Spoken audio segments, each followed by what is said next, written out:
This is Sylvia Saber with OPtv Global Headlines, starting with the top international stories for the day. Senators in the United States have voted to temporarily extend the country's debt ceiling. The bill will now be sent to the House of Representatives for approval. The temporary measure raises the U.S. debt ceiling to $480 billion. More than a dozen U.S. sailors have been injured after a nuclear submarine hit an unknown object in the South China Sea. A U.S. Navy spokesperson said the submarine is now headed towards the U.S. territory of Guam. U.S. Special Operation Forces and Marines have been secretly training Taiwanese troops for more than a year, risking the ear of China. The Pentagon did not confirm or deny it, the Wall Street Journal report. An Afghan man already facing charges in the United States in a kidnapping case has now been charged with additional crimes. The Justice Department said that revised indictment says the new charges stem from Najibullah's role as a Taliban commander in Afghanistan. A row between Iran and South Korea has intensified over oil funds frozen because of the US sanctions. Iran threatened legal action unless Seoul releases more than $7 billion funds for oil shipments. India is on the brink of an unprecedented power crisis. More than half of the country's 135 coal-fired power plants are running on fumes. 70% of the electricity is generated using coal in the country. Russia is ready to rescue Europe in energy crisis. Russian President Vladimir Putin suggested his country could sell more gas to European buyers via its domestic market in addition to through existing long-term contracts. Barbados is all set to cut its colonial ties with the British monarchy as it becomes a republic next month. Barbados will remove Queen Elizabeth as its head of state and will appoint Sandra Mason as its first president. At least 20 people got injured when a magnitude 6.1 earthquake has jolted the Japanese capital Tokyo and surrounding areas. The Japanese Meteorological Agency has said there was no tsunami risk. Up next, we have the national updates. The navies and air forces of Pakistan and Saudi Arabia showed an impressive display of their firepower in the Northern Arabian Sea during exercise Nasim al-Bahr 8. The maiden participation of Royal Saudi Air Force F-15 SA added a unique blend to the joint maritime operations. National Security Advisor Dr. Moeed Yusuf met Deputy Secretary of United States Wendy R. Sherman. He urged international community to engage with the interim Taliban-led government in Afghanistan. Pakistan has been asked by the International Monetary Fund to raise income tax, sales tax, and regulatory duty. The demand aims to help pull up annual tax collection target from Rs 5.8 trillion to Rs 6.3 trillion. Prime Minister Imran Khan vowed that polling would be conducted through electronic voting machines in the general elections of 2023 at any cost. The Prime Minister also said that overseas Pakistanis would surely cast their ballots in the next general elections in the country.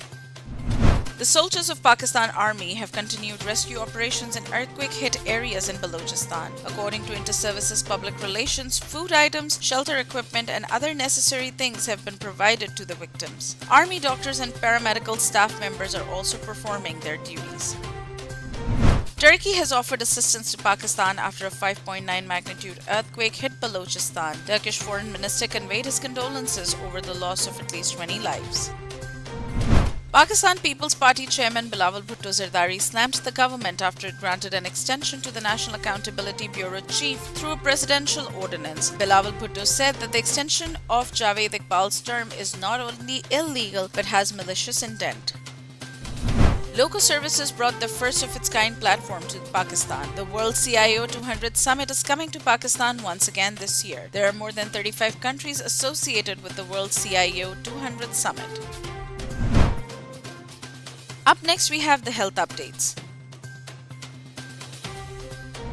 The British authorities have accepted AstraZeneca, Moderna, and Pfizer coronavirus vaccines that are being administered in Pakistan in new travel guidelines. Federal Minister for Planning and Development Asad Umar slammed the UK government for not accepting World Health Organization approved Chinese vaccine. People with learning difficulties died from COVID-19 at a rate 9 times higher than the general population during the first wave of the pandemic in the United Kingdom. The study revealed that some 2/3 of deaths among people with mental health conditions are caused by preventable physical conditions like diabetes. Up next, we have the updates on science and technology. The rock samples brought back from the moon by China's Chang'e 5 mission were really young. The analysis shows the basalt material, the solidified remnants of a lava flow, to be just 2 billion years old. Up next, we have the sports updates. Psychologists will monitor players at the T20 World Cup to help cope with the growing number of mental health cases and coronavirus safety bubbles. The 16 nations players at the World Cup will be confined to their hotels for the majority of the month-long tournament. Pakistan's experienced all-rounder Shoaib Malik became the first Asian cricketer to complete 11,000 runs in T20 cricket. Malik achieved the feat during his 411th T20 inning, and he's one of only 4 players with experience of over 400 professional T20 matches. Pakistan's Aleem Dar and Ehsan Raza have been included by the International Cricket Council in the panel of umpires who will officiate in the T20 World Cup 2021. 3 of the 16 umpires, Aleem Dar, Mariaz Erasmus and Rod Tucker, will be officiating in their 6th ICC Men's T20 World Cup. Takeover of Newcastle United by Saudi Arabian-backed £305 million has been completed. The Premier League has approved the takeover after receiving legally binding assurances that the Saudi state would not control the club. Up next, we have the entertainment updates. Tanzanian novelist Abdul Razak Gurna has won the 2021 Nobel Prize in Literature. The Swedish Academy praised Gurna for his uncompromising and compassionate penetration of the effects of colonialism. The heartthrob singing sensation Asim Azhar is bringing fans another hit. Asim unveiled the launch of a new music video for his upcoming album starring very special people. The singer is still thinking about the name of the album. Up next, we have the business updates. The most valuable car company in the world, Tesla, will move its headquarters to Texas from California. Chief Executive Elon Musk gave reason that California was also a difficult place for his employees to find affordable housing. The World Bank has lowered the GDP growth projection for Pakistan by 0.1%. The GDP growth projection lowered from 3.5% in the fiscal year 2021 to 3.4% for the fiscal year 2022.